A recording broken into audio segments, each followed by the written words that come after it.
I just feel like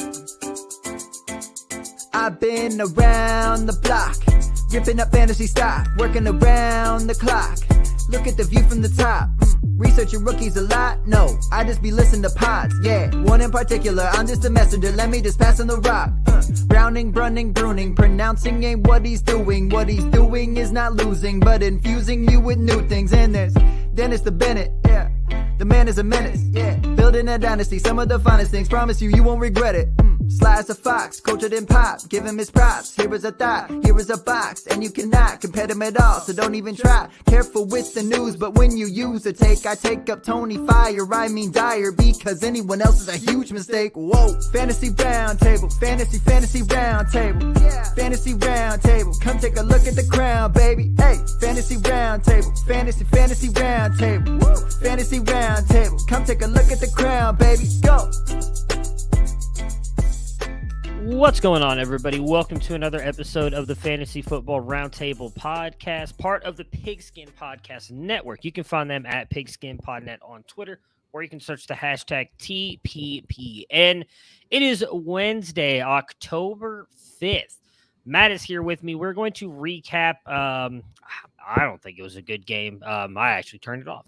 The Rams 49ers game. We will talk a little bit about some news here today with some players coming back, some players retiring.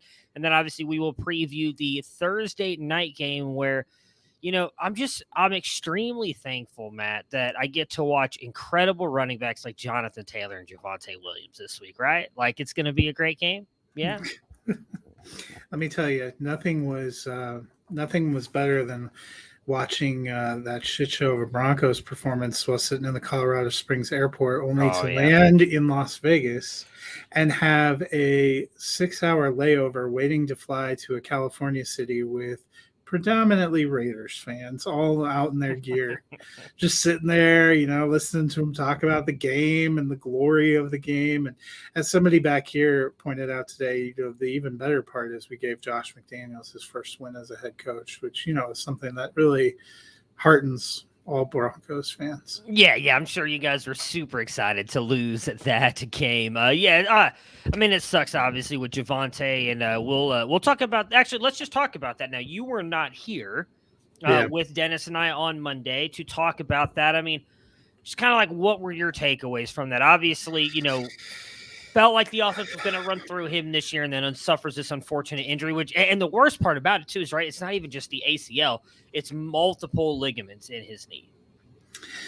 Yeah, I mean, in the immediate aftermath, there was a lot of optimism that he might have a sprain or a tweak, but then they were also at the same time talking about him being on crutches with an air cast and not being able to put any weight on it.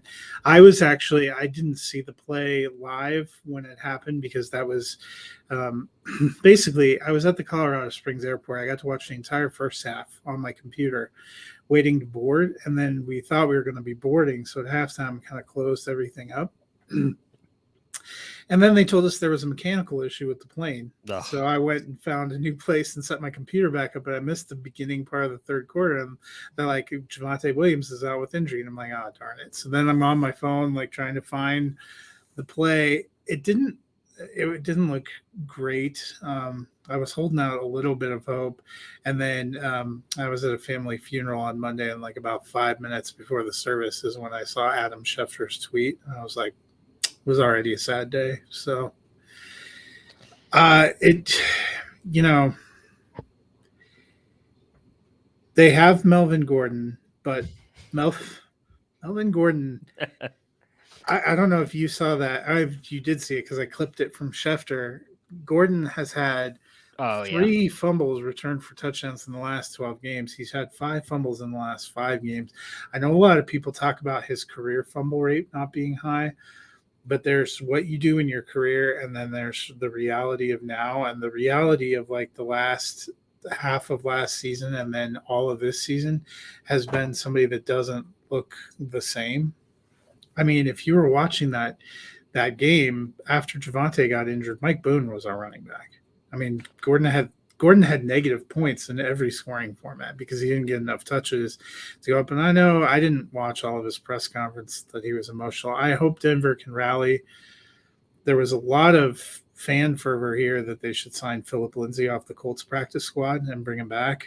The guy who has never fumbled in his career and is a real fan favorite. They went and got Latavius Murray instead. I don't know how I feel about that.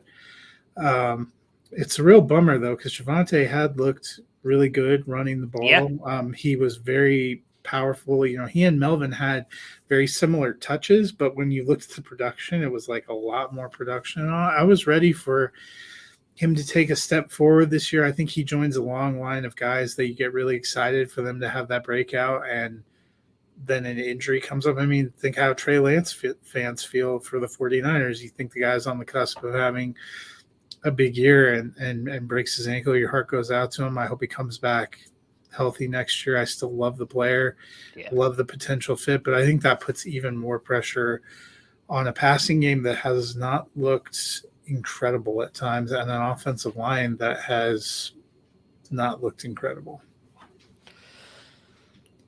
Cole Beasley and Blake Bortles have retired from the NFL today. Not that either one of those have. I mean, Beasley's, I guess, been fantasy relevant up to of about 2 years ago.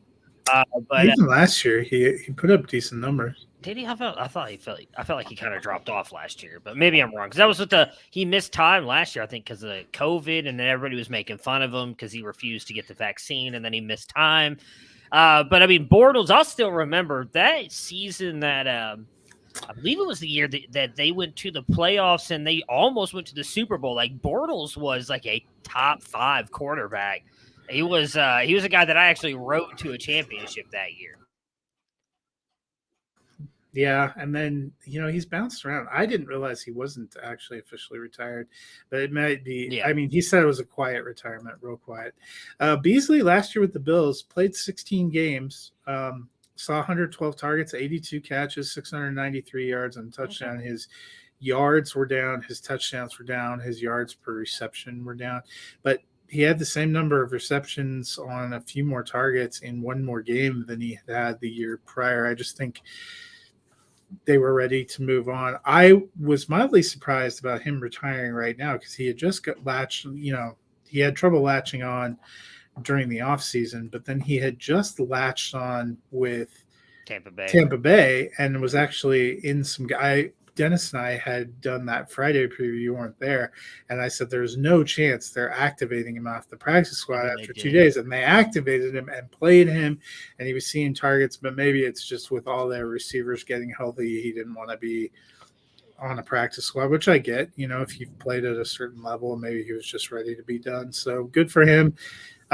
He was always a player I enjoyed when he was on the Dallas Cowboys. I thought he had some potential and was kind of underutilized. Whenever they talk about the Cowboys have no receivers, and I think they have receivers if they'd ever actually give them the ball, because Beasley was on that team, Gallup was on that team. I feel like there's somebody else who's done well.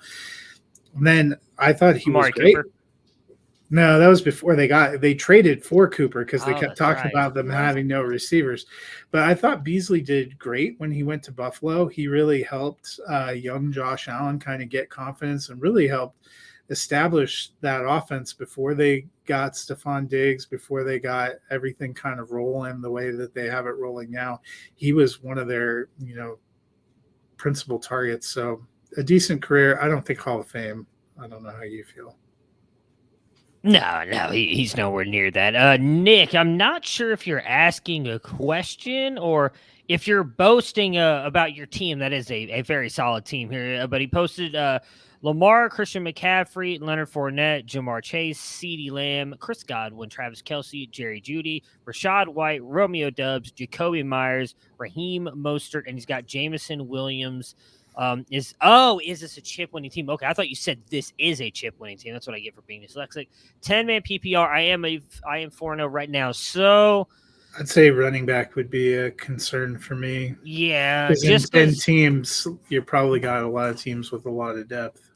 My biggest fear with I think Lamar, CMC and Lenny will be fine for you, but if one of those guys gets injured, I do not think you can rely on Rashad White or Raheem Mostert. I actually have Mostert in a couple places, and I don't I don't feel great starting him every week, but I don't know that. Who do you think that third player, Jamar Chase.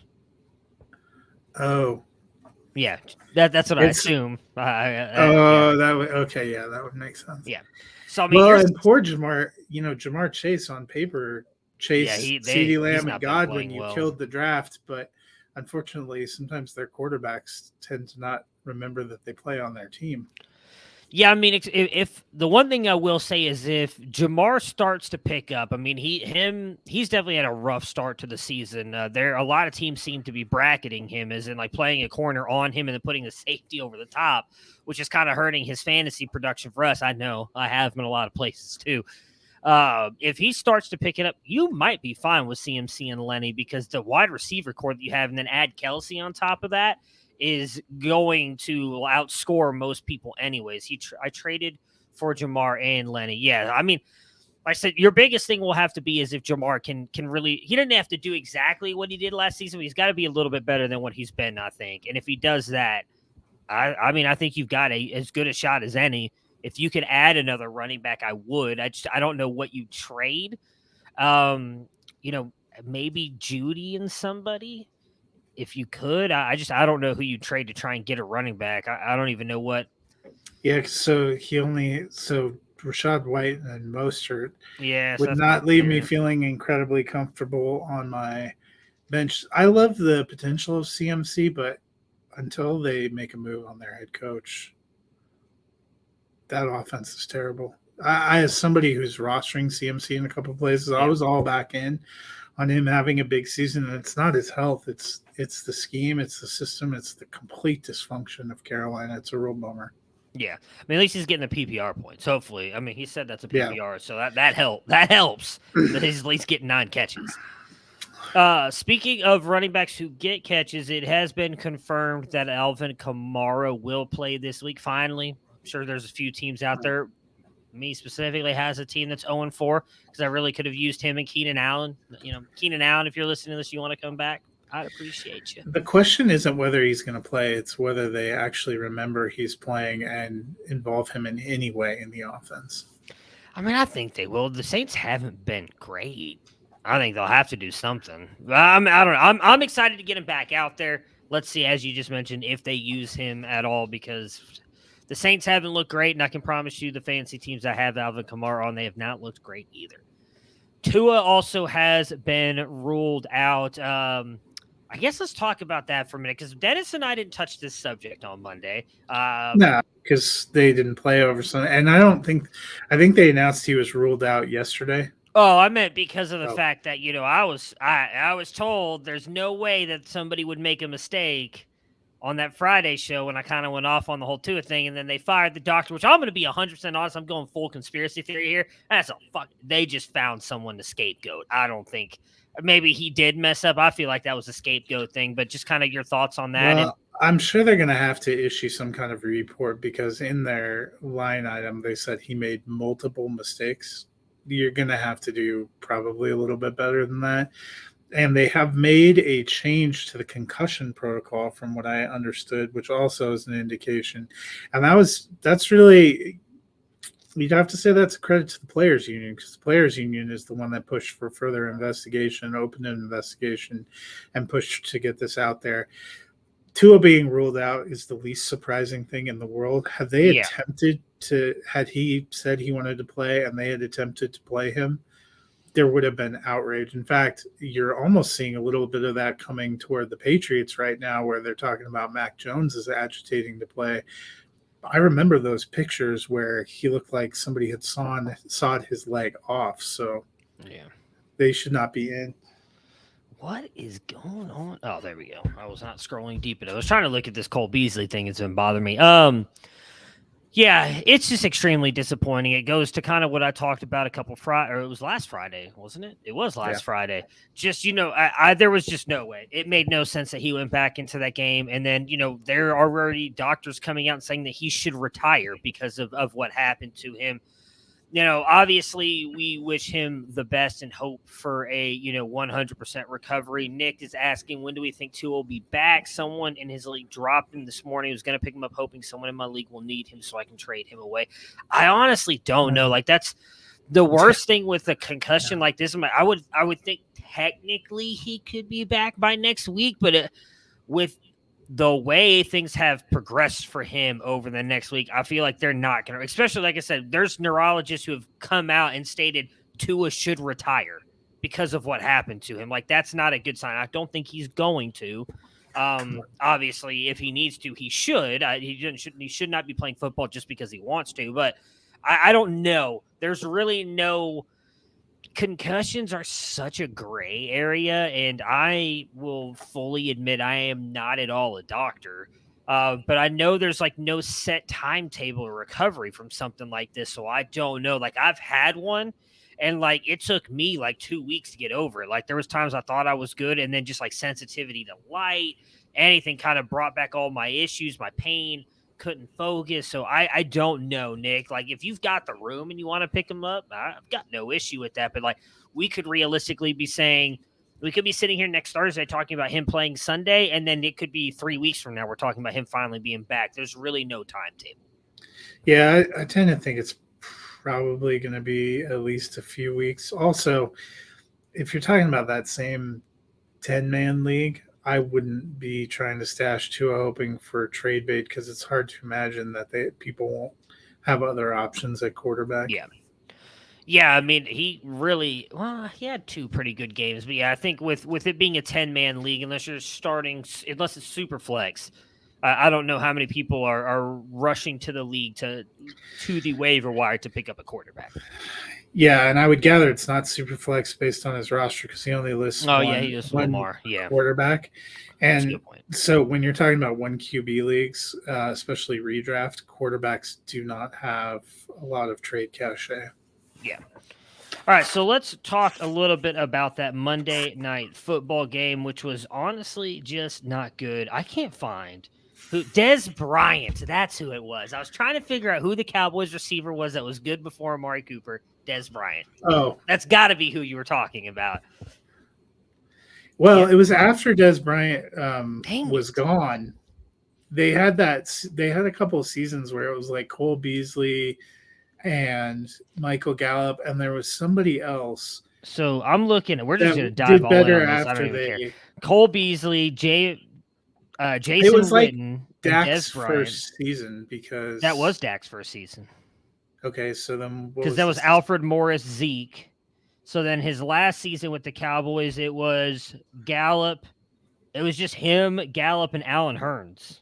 It's Allen Hurns who did okay. Yeah, he's the one who, that was the year he tore up his leg, didn't he? Like, really bad on the kick. Well, and Dez he signed that long-term contract at the same time as Demaryius when they got the franchise tag. Yeah. Dez had what seemed like a kind of sharp fall off. Yeah, unfortunately. Anyways, speaking of sharp fall offs, what the hell is going on with Matt Stafford? My goodness. They lose to the 49ers on Monday night, 9-24. Is this offense broken? It seems like 2022 is going to be the year of us calling them wet fart games, because that was kind of Monday, and I hate to tell you, but brace yourself. Thursday's shaping up to kick off the week. The Rams, honestly, it's the line. And I don't think I even realized till they put that graphic up on Monday Night Football that they have 3 new players in the interior of the offensive line than what they started the season with. We always knew it was going to be hard without Andrew Whitworth, but Matthew Stafford got sacked 7 times. That's a big part of the problem. He's not a big fleet of foot passer anymore. He's 34 years old. He's been in the league 14 years. They had 18 rushing plays and only got 57 yards, 7 for 27 for Henderson, 8 for 13 for Akers. They couldn't run to save their lives, which 49ers are a tough team. But then I also think there's something going on with the scheme. We were all excited about the potential of Allen Robinson going there, and they have, this is 4 weeks now of not really figuring out what to do with him. Ben Skoranek had more yards and probably is now higher than him in fantasy, because they were like 1.1 points apart going into last week, a stat that I noted. They were even talking about on the telecast that they've got to find a way to have offense outside of Cooper Kupp, because right now what you're seeing too is everything has to be super short. Cooper Kupp had 14 balls, but he averaged 8.7 yards per reception. They're just kind of grinding and dinging and dunking, which means everything has to be a 10 to 15 play drive to get down there to score. Like at one point in time, Stafford was 7 of 7, but for 52 yards, and all they had was a field goal because they can't run. They can't do anything. So Sean McVay probably needs to go back to the drawing board and spice up the scheme. We talked a lot about what the Chiefs did this year. Last year they had that, for several years they had basically the Tyreek and Kelsey and Mahomes slinging it all over the yard. And last year, at the beginning of the year, they started to really struggle because teams completely adjusted the defensive scheme and were like, we're no longer going to let you do that. Beat us running the ball. Oh, you can't. Beat us going to all your other receivers. Oh, you can't. And I think that was part of why they didn't feel as much heartburn about trading Tyreek this offseason. They rebuilt that offense, and now they look completely unstoppable again because you have no idea who's going to do what and where. And they also invested in fixing the line. They went and got a left tackle. They went and got Joe Thuney. The Rams, last year looked good and had a formula that worked for them, but now defenses have adjusted to kind of, okay, if you're going to throw it to Cooper Kupp 95 times, we're at least going to make you have to work for it, which they're doing. He had 19 targets, caught 14, but for only 122 yards, no touchdowns. They're like, we dare you to run the ball. We dare you to throw it to somebody else. And so far they can't do it. And I don't know that Van Jefferson coming back healthy is like the big answer. I don't even know at this point that if OBJ came back, that would be a big answer for them. That line's not working. Something about the scheme's not working. Maybe it is probably now after 4 weeks fair to wonder, are they having to throw short because they're under so much pressure, or is it in part because Stafford's arm? He had some arm questions coming in they wanted to brush off, but the Rams do not look like the same kind of dominating offense. Yeah, I mean, Sean McVay actually came out just right before we started recording and said that the issues with Allen Robinson are not his fault. It is his in the offenses. And I believe some of that, the offensive line has been bad. I was talking with some people the other day, and Matt Stafford is being forced to throw the ball faster than almost anybody in the NFL. It's him and Tom Brady, actually, which makes sense because what's the big issue with both of them? It's offensive line. So I agree with killing both their running games too. That, you saw big play Lenny get held to negative yardage as a rusher. Yeah, so I don't want to say that it's broken, but it's definitely not going to be what it was last year. I think the even more concerning part is, man, the Rams have nothing set up for the future either. So we could be realistically looking at a very bad team going forward for a very long time. Now, they're not they're still winning games, but this is not going to, at least in my opinion, not a winning formula what they have right now. And I think it's got to a point where, Cooper Kupp's the only player you can't even start Matt Stafford in your fantasy leagues. He scored less points than Baker Mayfield.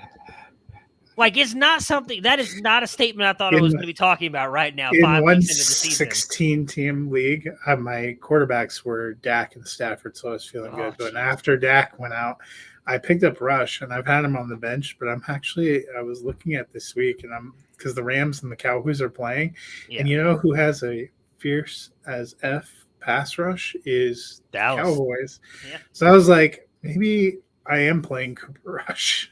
I would be. I mean, look. It's not that Stafford's not a bad NFL player, but it's just that offensive line, like you mentioned, he's not fleet of foot. He never was really to begin with, and then you add in the multiple back injuries and everything else. It's weird to say this, but I feel like this Rams offense, where last year, I mean, you were starting Cooper Kupp, you were starting Henderson when he was playing. Matt Stafford was really good. I mean, it's been bad. I think Cooper Kupp's literally the only Ram. Maybe Higbee. I mean, he still got a fair amount of targets last night. I feel like Higbee's up and down, but that was telling. Out of nowhere, 14 targets. Yeah. But there again, 10 catches, 73 yards. Oh, that's a good day. Everything's – yeah, everything's short, though. Yeah. they completed 32 passes, but for only 254 yards. You're averaging less than 8 yards per pass completion and just over 3 yards per rush. The explosion's missing. Yeah, no, I mean, like Higbee. I mean, if it's full point PPR, that's 17 points without a touchdown. I'll take that any But day of the week. next week he's going to get like 1 reception for 3 yards. No, yeah, of course, yeah. You just got to play him every other week moving forward. Don't play him this week, then play him the week after, and just kind of stick with that regimen. On the 49ers side here, I mean, Jimmy G, he was not bad. Should we be taking the 49ers more seriously as contenders? I think so. That defense is incredible. They went out and picked up some pieces in the secondary that I think have made it more formidable. Jeff Wilson's looked good in Elijah Mitchell's stead. They did all this last night, with Mitchell with Wilson running for over 4 yards a carry and pretty handily dispatching the Rams without Trent Williams, who's their big, left tackle. Jimmy looked better. He is kind of what he is, but what he is a guy that has taken essentially a team with the same talent level and formula to a Super Bowl and an NFC championship. All 4 teams in the NFC West are 2-2. You could not be more wide open through about a quarter of the way through the season. The Rams certainly don't look dominant. The Cardinals certainly don't look dominant. I'm not going to put money on Geno Smith. So top 3 quarterback fantasy right now, number 1 quarterback last week. He's been fine. He's been better than expected. I gave him props, but he's got a 79% completion percentage. That is the highest any quarterback in NFL history has had through 4 weeks in the season. Well, better than 5. Let me change this. I'm not going to put money on this stage Pete Carroll making the NFC Championship game, but the NFC, I think you would say, is probably the most wide open it's ever been. Aaron Rodgers had to go to the end of overtime to beat Bailey fucking Zappi. The Tampa Bay Buccaneers look like some serious problems. I like the Eagles, and the Eagles have played well, but it's shocking that perhaps the best division right now is the NFC East. Yeah. I mean, so they have 4-0 and 2, 3-1 teams. Just looking at that really quick, like I think the 49ers, it's funny because we've talked about this before. Like Jimmy G was not a bad player. He took them to the NFC Championship, was a play away from going to the Super Bowl last year, right? Like he was there last year, was in the Super Bowl a couple years ago, was 1 throw away from winning the Super Bowl against the Chiefs. Like, if he just shortens that throw like 3 yards, I don't remember who the wide receiver was that went deep. Emmanuel Sanders. If he hits Emmanuel Sanders, because Emmanuel Sanders was open, the 49ers win the Super Bowl with Jimmy Garoppolo. Like, he's not a bad quarterback. And it's why, I'll give up props because he's the one who's always said this, and I kind of agree with him at this point. Like, Ray Garvin has always said he truly believes that the 49ers wanted Mac Jones. And that because of public pressure, or maybe it was John Lynch that wanted, or maybe it was ownership that really wanted Trey Lance, and that's why they pivoted, because Mac Jones fits the mold of every successful quarterback that Kyle Shanahan has had in his system. I think Jimmy G is a good quarterback. He's not great, but there's only 32 starting jobs in the NFL. Jimmy G definitely deserves to have one. Like, he is a good quarterback. He can help you win. Is he a elite raising ship kind of quarterback like a Patrick Mahomes, Aaron Rodgers for the most part? I mean, he's not looked great this year, but like a Patrick Mahomes, Aaron Rodgers, Tom Brady, Lamar Jackson, Justin Herbert, is he one of those guys? No. But he's probably in that second tier, maybe third. So, like, I think that he definitely could take them there because, as you mentioned, they're sitting atop the NFC West right now. So I'm just going to go over some of the other winning teams and tell me who you think is better than them. Because for me, it's one team, and it's the Philadelphia Eagles. And even that defense, I think, could give Jalen Hurts some issues. But outside of them, you got Dallas. Like, we don't even know when Dak's coming back. He's going to be back this year. And if he comes back and plays healthy, I think Dallas could challenge the 49ers. They've looked much better than I expected them to. But right now on a neutral field bet, would you take the 49ers or the Cowboys? Assuming Dak comes back and healthy. We'll put Dak out there. You know my position. Okay, 49ers it is. What about the Giants? We're 3-1. I know you take the Cowboys. No, I take the 49ers. Okay. The Giants, they're a happy story, but Yeah. So then realistically, it's Tampa Bay at 2-2. We're not Atlanta. I know is 2-2. We're not, and Atlanta is not competing for anything. Atlanta doesn't know Atlanta's not competing for anything. They're going to play them. They're going to do that classic play themselves out of the top 10 pick. Let's go back to that for a second. They should be 1-3, but the Browns continually find new ways to lose in the fourth quarter. That's the only reason. Another division where everybody's 2-2. Remember when I said at the beginning of the season parity was going to be? Yeah. That's why I was not taking all these teams to have like 13 and 14 wins, because I thought it was going to be harder than ever for team, and also harder than ever for teams to fall below 5 or 6 wins. Yeah. That's why I bet you we end up with a top 5 draft pick team that has 6 wins. I would not be surprised. So then the last two are both 3-1, and it's the Vikings and the Packers. I wouldn't take either one of them. And I had the Packers going and winning the Super Bowl this year. The Packers cannot play against the 49ers for whatever reason throughout Aaron Rodgers' career, playoffs, regular season. They're like snake bit. Yeah, he's beaten them once, I think, in the past couple of years, and it was last year. And that was with Joey Bosa out and some other injuries. So, yeah, I think they are right now. I think you've got to consider them probably right behind the Eagles as the favorites in the NFC. Ooh, speaking of favorites, both of these teams, I feel like we talked about, I think all three of us had them making the playoffs.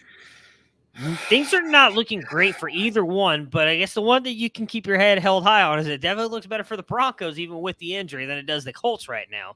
But the Colts and the Broncos play tomorrow night. We've got a litany of injuries here. So Jonathan Taylor has been ruled out, as has Shaq Leonard. Do we know when he's coming back?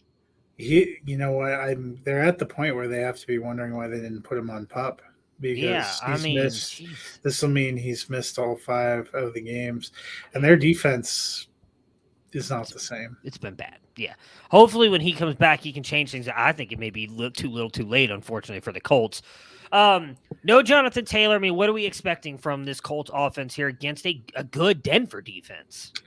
Yeah, and so the question for me is going to be what Denver actually does defensively. I was a little mystified in this last game that they did not have Surtain travel on top of Devontae Adams, because you notice Adams had a pretty decent game, and everybody said, well, Surtain got burned. A lot of those plays weren't against Surtain, or they were real short when Denver was in a zone. So that could be an opportunity, but if Surtain's locked up shadowing Pittman, or they put him on Surtain's side, I think that's going to be even tougher for the Colts. I don't really see a power running game with Nyheim Hines. And I'm not sure, they'll probably call up one of their running backs off the practice squad. Maybe Lindsey gets into the game in Denver. That would be kind of funny. But they haven't been able to run very well. This is another team where the offensive line seems to have noticeably degraded, and they have kind of an older, more statuesque quarterback. It's helpful for them that Randy Gregory went on IR, so that removes one potential pass rusher from Denver's defense. Justin Simmons still out. Denver's defense was very confusing. They were incredible for most of the early part of the season. They were really incredible in that Sunday night football game. Last week against the Raiders 2 best players, Adams and Jacobs, both went off. I don't know that they're going to get a big power running game, but I don't know. Denver has played remarkably better at home than they have on the road, and this one is at home. You've probably got to start Nyheim Hines here with the fact that Taylor's going to be out. At least as a flex. Yeah. Any thoughts about starting like a Deion Jackson and hope that he gets carries, maybe falls into an end zone? If you're the Taylor, if you roster Taylor knowing he's out now. Because chances are, I'll be honest, I am in a league where I have to start Deion Jackson because my starting running backs are Jonathan Taylor and DeAndre Swift, and that's not looking great for me at the moment. For me, it's just going to be Hines and Pittman because it is still a decent defense. And the other problem is, we've talked about it for a couple of years. It's hard to gauge what Frank Reich's going to choose to do on a player rotation. That's why even if Pittman is covered up, is it a tight end? And if it is a tight end, which tight end is it? The week before, it looked like Jelani Woods was going to be a thing. Last week, they kind of seemed to pepper Mo Alley Cox, Alec Kyle Pierce, Grant got touchdowns. Kylan Granson. Alec Pierce is potentially out there. They have Ashton Doolin, who I know is Dennis's personal favorite. I'm not playing anyone, and I'm not playing Matt Ryan. That's been probably the bigger bummer for me because I thought he'd be at least a steady floor QB2 that you could throw in, and I have him in a few super flex leagues in that position, and it's not worth the gamble. Yeah, I'm right there with you. I thought Matt Ryan was going to be good. I mean, I picked them to have like a 10-win season this year. I mean, he was better throwing the ball to Olamide Zaccheaus and Russell Gage last year than he's been in this Colts offense. With arguably a worse offensive line, too. It's just weird. And I think a lot of it goes to, and we've heard, at least, I don't know, you may not have, I don't know. There's been a lot of talk that not only is Frank Reich, but Chris Ballard. He should be on the hot seat. Are all on the hot seat. Yeah. Yeah. Well, Matt Ryan might be, maybe Indianapolis is becoming the place where you go to retire. Maybe. Yeah, I mean, you know what's going to happen is you just said that all about Frank Reich. Well, Deion Jackson's going to go out there tomorrow and get like 20 carries because Frank Reich doesn't realize Jonathan Taylor's not in the game because he doesn't realize when he's on his team. Probably he's like, oh, Jonathan Taylor's out there. Give it to that guy. Yeah, well, I mean, that's my only reservation with Hines is it's not that he doesn't have skills. He's not the guy that's going to get 25 carries in a game. So somebody else is going to be involved. The upside for Hines is probably getting some of those outlet passes. On the Broncos side here, we know obviously that Javonte Williams will be out, as is Randy Gregory. Russell Wilson and Melvin Gordon are both listed as questionable, but I imagine they are going to play. With Javonte Williams out now for the season, what should we expect from the Broncos offense? Yeah, so Russell Wilson dinged up his throwing shoulder, which isn't great because I'm not thinking we were having the most robust passing offense. I will say, though, the last game, despite a losing effort, was a little more encouraging the way they got Cortland Sutton going, the way they got Jerry Jeudy going. They landed a deep pass to Hamler, which is something kind of been waiting to see. I'm not touching a tight end from either of these teams, not even if you paid me. I had high hopes for Alberto coming into the season, but he's in the missing man formation right now. Eric Saubert seems like a better Broncos tight end option. So in the backfield, they signed Latavius Murray. There's a lot of talk that he's not going to play at all, which would make sense to me. He's coming off of London. It's at altitude on a short week, and that is kind of a big adjustment. They used Mike Boone a lot last week, especially after Melvin's fumble faux pas. I think Boone's going to get a fair amount of run. He's actually a pretty decent receiver. I was impressed by some of the work that he did in the preseason. He was one of the few Broncos running, offensive contributors that played in the preseason.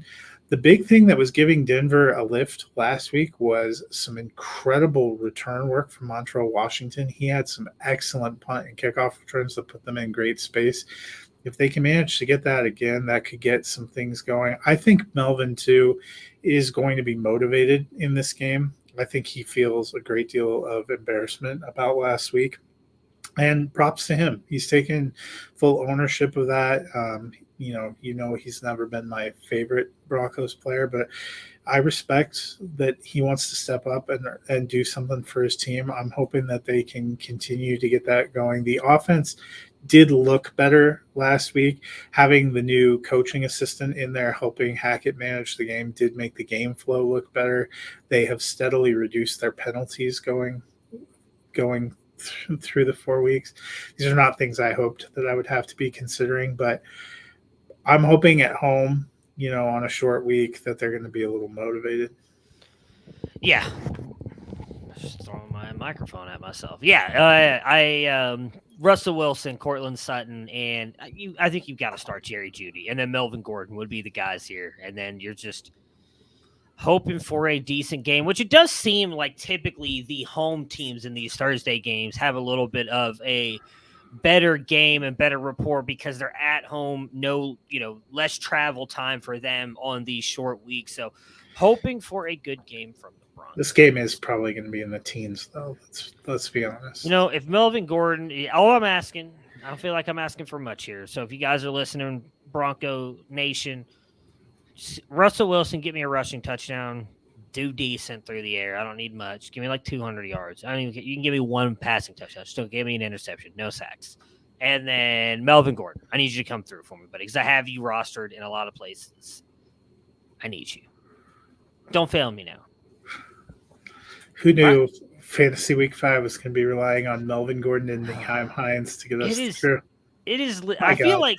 Are we in week 15 or are we in week 5? Come on, people. I feel like we say this every year, but like I feel like this has just been an extremely weird year for fantasy. Like the injuries, the top guys. I mean, who was it that I was looking at the other day? Is like, oh, I'm just like randomly calling people. I don't even remember. I was looking at a position and like some of the players that were like Geno Smith sitting as a top 3 quarterback right now is not something I ever like. Is it 2012 and nobody told me? Like, what the hell? I don't know if Geno's actually been in the league for 10 years, but it feels like it's been a very, very weird year for fantasy. He probably has. They said the last time he was offensive player of the week was in 2013.